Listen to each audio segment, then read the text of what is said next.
നമസ്കാരം സുഹൃത്തുക്കളെ, നിങ്ങളെല്ലാവർക്കും കേരള പ്രൈം ന്യൂസിലേക്ക് സ്വാഗതം. ചാലു നോക്കാം കേരളത്തിലെ എല്ലാ 14 ജില്ലകളിലെ ചെറുതും വലുതുമായ വാർത്തകളിലേക്ക്. പക്ഷേ അതിനു മുമ്പ് നിങ്ങൾ ഈ വീഡിയോ ഏത് ജില്ലയിൽ നിന്നോ, ഗ്രാമം, നഗരം അല്ലെങ്കിൽ മൊഹല്ലയിൽ നിന്നോ ആണ് കാണുന്നത് എന്ന് കമന്റ് ചെയ്ത് നിർബന്ധമായും അറിയിക്കൂ. അങ്ങനെ ചെയ്താൽ നിങ്ങളുടെ ഗ്രാമം, നഗരം, മൊഹല്ലയിലെ വാർത്തകൾ നിങ്ങൾക്കെത്തിക്കാൻ ഞങ്ങൾക്ക് ആദ്യം തന്നെ കഴിയും. വാർത്തകൾ തുടങ്ങുന്നതിന് മുമ്പ് ഒരു ചെറിയ റിക്വസ്റ്റ് ഉണ്ട്. ദയവായി ഈ വീഡിയോ ലൈക്ക് ചെയ്യൂ. കാരണം നിങ്ങൾ വീഡിയോ ലൈക്ക് ചെയ്യുമ്പോഴാണ് യൂട്യൂബ് ഈ വീഡിയോ കൂടുതൽ ആളുകൾക്ക് കാണിക്കുന്നത്. അതുകൊണ്ട് ഞങ്ങൾക്ക് നിങ്ങളുടെ ഓരോ ലൈക്കും വളരെ അത്യാവശ്യമാണ്.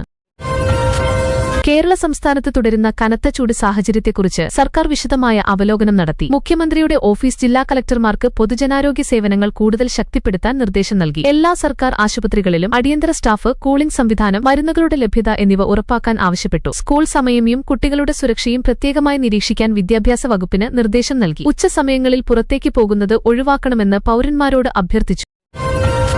അതിയായ താപനില മൂലം നിർജ്ജലീകരണം, ഹീറ്റ് സ്ട്രോക്ക്, കാലാവസ്ഥാ പനികൾ എന്നിവയുടെ കേസുകൾ വർദ്ധിച്ചതായി സംസ്ഥാന ആരോഗ്യവകുപ്പ് അറിയിച്ചു. അതീവ അപകട സാധ്യതയുള്ള ജില്ലകളിൽ പ്രത്യേക മെഡിക്കൽ ടീമുകൾ നിയോഗിച്ചിട്ടുണ്ട്. ലക്ഷണങ്ങൾ കാണുന്നവർ ഉടൻ അടുത്തുള്ള ആരോഗ്യ കേന്ദ്രവുമായി ബന്ധപ്പെടണമെന്ന് ഉദ്യോഗസ്ഥർ ഉപദേശിച്ചു. സ്വയം മരുന്ന് കഴിക്കുന്നത് ഒഴിവാക്കണമെന്ന് മുന്നറിയിപ്പും നൽകി. ജനജാഗ്രതാ പ്രചാരണങ്ങൾ ശക്തമാക്കിയിട്ടുണ്ട്. വർദ്ധിച്ച വൈദ്യുതി ഉപഭോഗം കണക്കിലെടുത്ത് കേരള വൈദ്യുതി വകുപ്പ് അധിക നിയന്ത്രണ നടപടികൾ നടപ്പാക്കി. എയർ കണ്ടീഷണറുകളും കൂളറുകളും കൂടുതലായി ഉപയോഗിക്കുന്നതോടെ ആവശ്യത്തിൽ വേഗത്തിലുള്ള വർധനയുണ്ടായി. വൈദ്യുതി സംരക്ഷിക്കണമെന്ന് ഉപഭോക്താക്കളോട് വകുപ്പ് അഭ്യർത്ഥിച്ചു. ആശുപത്രികളും അവശ്യ സേവനങ്ങളും തടസ്സമില്ലാതെ വൈദ്യുതി ലഭിക്കുന്നതിനായി ജലവൈദ്യുതിയും താപവൈദ്യുതിയും ഉൾപ്പെടെ വിതരണ സമതുലിതാവസ്ഥ നിലനിർത്തുന്നുവെന്ന് ഉദ്യോഗസ്ഥർ പറഞ്ഞു.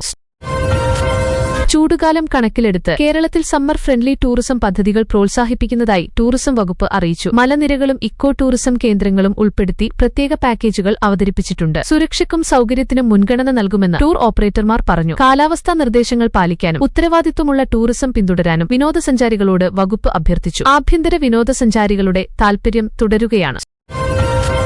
സംസ്ഥാനത്തെ മത്സ്യത്തൊഴിലാളി സമൂഹങ്ങൾ കടൽ താപനില വർദ്ധിക്കുകയും ജലപ്രവാഹങ്ങളിൽ മാറ്റം സംഭവിക്കുകയും ചെയ്യുന്നതിനെക്കുറിച്ച് ആശങ്ക പ്രകടിപ്പിച്ചു. ഇതിന്റെ ഫലമായി മത്സ്യബന്ധനം ബാധിക്കപ്പെടുന്നു. ഇന്ധന സബ്സിഡിയും റിയൽ ടൈം കാലാവസ്ഥാ മുന്നറിയിപ്പുകളും നൽകുമെന്ന് മത്സ്യബന്ധന വകുപ്പ് ഉറപ്പു നൽകി. കടലിൽ പോകുന്നതിന് മുമ്പ് മുന്നറിയിപ്പുകൾ പാലിക്കുന്നത് നിർബന്ധമാണെന്ന് ഉദ്യോഗസ്ഥർ അറിയിച്ചു. സഹകരണ സംഘങ്ങൾ ബാധിത കുടുംബങ്ങൾക്ക് സാമ്പത്തിക സഹായം നൽകുന്നു. ചൂടും അവധിക്കാലവും കാരണം വർദ്ധിക്കുന്ന റോഡ് അപകടങ്ങൾ തടയുന്നതിനായി കേരള പോലീസ് പ്രത്യേക ഗതാഗത ക്യാമ്പയിൻ ആരംഭിച്ചു. ദേശീയപാതകളിലും അപകടസാധ്യതയുള്ള മേഖലകളിലും അധിക പോലീസ് സേന വിന്യസിച്ചിട്ടുണ്ട്. ഹെൽമറ്റ് ധരിക്കൽ, സീറ്റ് ബെൽറ്റ് ഉപയോഗിക്കൽ, വേഗപരിധി പാലിക്കൽ എന്നിവയ്ക്ക് ഊന്നൽ നൽകി. ക്ഷീണം അനുഭവപ്പെടുമ്പോൾ യാത്ര ഒഴിവാക്കണമെന്ന് വാഹന ഡ്രൈവർമാരോട് പോലീസ് അഭ്യർത്ഥിച്ചു. തുടർച്ചയായ ചൂട് കാരണം കൃഷിയിടങ്ങളിൽ ഈർപ്പം വേഗത്തിൽ കുറയുന്നതായി കൃഷിവകുപ്പ് മുന്നറിയിപ്പ് നൽകി. വിളകൾക്ക് ജലസേചനം രാവിലെ അല്ലെങ്കിൽ വൈകുന്നേരം നടത്തണമെന്ന് കർഷകർക്ക് ഉപദേശം നൽകി. മൾച്ചിംഗ്, ഡ്രിപ്പ് ജലസേചനം പോലുള്ള സാങ്കേതിക വിദ്യകൾ സ്വീകരിക്കാൻ പ്രോത്സാഹിപ്പിച്ചു. വിളനാശം കുറയ്ക്കുന്നതിനായി കർഷകർക്ക് സാങ്കേതിക മാർഗനിർദ്ദേശം നൽകാൻ കൃഷിഭവനുകൾക്ക് നിർദ്ദേശം നൽകി. സംസ്ഥാനത്തിലെ പല പ്രദേശങ്ങളിലും കുടിവെള്ളക്ഷാമം കണക്കിലെടുത്ത് പ്രാദേശിക സ്വയംഭരണ സ്ഥാപനങ്ങൾ വിതരണ സംവിധാനം ശക്തമാക്കി. ജലടാങ്കറുകൾ അയക്കുകയും കേടായ പൊതുനാളങ്ങൾ പരിചരിക്കുകയും ചെയ്യുന്നു. വെള്ളം പാഴാക്കുന്നത് ഒഴിവാക്കണമെന്ന് ജനങ്ങളോട് ഉദ്യോഗസ്ഥർ അഭ്യർത്ഥിച്ചു. അടിയന്തര നിധി ഉപയോഗിച്ച് ബാധിത പ്രദേശങ്ങളിൽ തടസ്സമില്ലാത്ത ജലവിതരണം ഉറപ്പാക്കുമെന്ന് ഉറപ്പു നൽകി.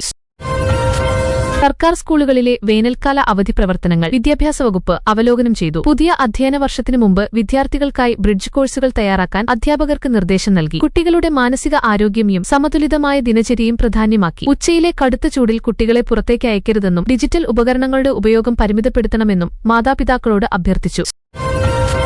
ചൂടും വരണ്ട കാലാവസ്ഥയും കണക്കിലെടുത്ത് തീപിടുത്ത സാധ്യതയെക്കുറിച്ച് സംസ്ഥാന ദുരന്ത നിവാരണ അതോറിറ്റി മുന്നറിയിപ്പ് നൽകി. തുറന്നിടങ്ങളിൽ മാലിന്യം കത്തിക്കലും ഉണങ്ങിയ പുല്ലിനു സമീപം തീകൊളുത്തലും ഒഴിവാക്കണമെന്ന് അഭ്യർത്ഥിച്ചു. ഫയർ ആൻഡ് റെസ്ക്യൂ സേവനങ്ങൾ ഹൈ അലർട്ടിലാണ്. വിവിധ ജില്ലകളിൽ മോക്ക് ഡ്രില്ലുകളും ജനജാഗ്രതാ പരിപാടികളും സംഘടിപ്പിക്കുന്നു.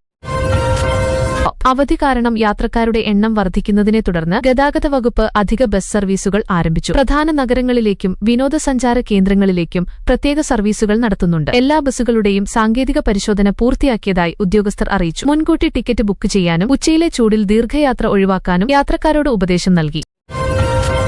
മൃഗങ്ങളെ ചൂടിൽ നിന്ന് സംരക്ഷിക്കാൻ മൃഗസംരക്ഷണ വകുപ്പ് പ്രത്യേക മാർഗനിർദ്ദേശങ്ങൾ പുറത്തിറക്കി. മതിയായ നിഴൽ, ശുദ്ധജലം, സമതുലിത ആഹാരം എന്നിവ നൽകണമെന്ന് മൃഗപാലകർക്ക് ഉപദേശം നൽകി. ഗ്രാമപ്രദേശങ്ങളിൽ മൊബൈൽ വെറ്ററിനറി സേവനങ്ങൾ സജീവമാക്കി. മൃഗാരോഗ്യം നിലനിർത്തുന്നത് പാൽ ഉൽപാദനത്തിനും കോഴി വളർത്തലിനും അത്യന്താപേക്ഷിതമാണെന്ന് ഉദ്യോഗസ്ഥർ പറഞ്ഞു.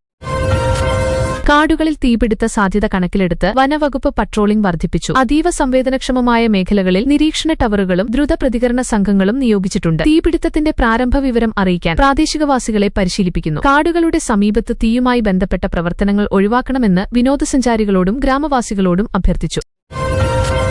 അത്യാവശ്യ സാധനങ്ങളുടെ വില നിയന്ത്രിക്കാൻ ഉപഭോക്തൃകാര്യ വകുപ്പ് വിപണി പരിശോധനകൾ ശക്തമാക്കി. പച്ചക്കറി, അരി, ഇന്ധനം എന്നിവയുടെ വിലകൾക്ക് പ്രത്യേക നിരീക്ഷണം നടത്തുന്നു. നിയമലംഘനം നടത്തുന്ന വ്യാപാരികൾക്കെതിരെ നടപടി സ്വീകരിക്കുന്നു. സംസ്ഥാനത്ത് ആവശ്യമായ സാധനങ്ങളുടെ മതിയായ ശേഖരം നിലവിലുണ്ടെന്നും ആശങ്കപ്പെടേണ്ടതില്ലെന്നും സർക്കാർ അറിയിച്ചു. കേരളത്തിലെ സ്റ്റാർട്ടപ്പ് മേഖലയിലെ സാങ്കേതികവും പരിസ്ഥിതിയുമായി ബന്ധപ്പെട്ടും പുതിയ സംരംഭങ്ങളുടെ എണ്ണം വർദ്ധിക്കുന്നു. യുവാക്കൾക്കായി മെന്റർഷിപ്പും ഫണ്ടിംഗ് സഹായവും സർക്കാർ ഇൻക്യുബേഷൻ കേന്ദ്രങ്ങൾ പ്രഖ്യാപിച്ചു. തൊഴിൽ സൃഷ്ടിയിൽ സ്റ്റാർട്ടപ്പുകൾ നിർണായക പങ്ക് വഹിക്കുന്നുവെന്ന് ഉദ്യോഗസ്ഥർ പറഞ്ഞു. സാമ്പത്തിക വെല്ലുവിളികൾക്കിടയിലും നവീകരണ അധിഷ്ഠിത വ്യവസായങ്ങളിൽ നിക്ഷേപകരുടെ വിശ്വാസം നിലനിൽക്കുന്നു. മൺസൂൺ മുമ്പായി റോഡുകളുടെ അറ്റകുറ്റപ്പണിയും ഡ്രെയിനേജ് ശുചീകരണവും വേഗത്തിലാക്കിയതായി പൊതുമരാമത്ത് വകുപ്പ് അറിയിച്ചു. കുഴികൾ പൂരിപ്പിക്കുകയും ജലനിർഗമന സംവിധാനം മെച്ചപ്പെടുത്തുകയും ചെയ്യുന്നതിൽ പ്രത്യേക ശ്രദ്ധ നൽകി. പ്രാദേശിക സ്ഥാപനങ്ങളുമായി ഏകോപനം നടത്തി സമയബന്ധിതമായി പ്രവൃത്തികൾ പൂർത്തിയാക്കുകയാണ് ലക്ഷ്യം. നിർമ്മാണ മേഖലകളിൽ യാത്ര ചെയ്യുമ്പോൾ ജാഗ്രത പാലിക്കണമെന്ന് യാത്രക്കാരോട് അഭ്യർത്ഥിച്ചു. വേനൽക്കാലത്ത് പോഷണ പരിപാടികൾ ശക്തമാക്കിയതായി വനിതാ ശിശുവികസന വകുപ്പ് അറിയിച്ചു. അങ്കണവാടി കേന്ദ്രങ്ങളിൽ കുട്ടികൾക്ക് മതിയായ വെള്ളവും പോഷകാഹാരവും നൽകാൻ നിർദ്ദേശം നൽകി. മാതാക്കൾക്കായി ജാഗ്രതാ സെഷനുകൾ സംഘടിപ്പിക്കുന്നു. ചൂടുകാലത്ത് കുട്ടികളുടെ ആരോഗ്യ സംരക്ഷണം ഏറ്റവും ഉയർന്ന മുൻഗണനയാണെന്ന് ഉദ്യോഗസ്ഥർ പറഞ്ഞു. കാലാവസ്ഥാപരമായ സാമ്പത്തിക മന്ദഗതിയാൽ ബാധിക്കപ്പെട്ട ചെറിയ വ്യാപാരികൾക്കായി സഹകരണ മേഖല കുറഞ്ഞ പലിശ നിരക്കിൽ വായ്പാ പദ്ധതികൾ ആരംഭിച്ചു. വ്യാപാരികൾക്ക് സാമ്പത്തിക സ്ഥിരത നൽകുകയാണ് പദ്ധതികളുടെ ലക്ഷ്യം. പ്രാദേശിക സമ്പദ്വ്യവസ്ഥ ശക്തിപ്പെടുത്താൻ സഹകരണ ബാങ്കുകൾ തുടർച്ചയായി പിന്തുണ നൽകുന്നുവെന്ന് അറിയിച്ചു. വ്യാപാരികൾ ഈ സംരംഭത്തെ സ്വാഗതം ചെയ്തു.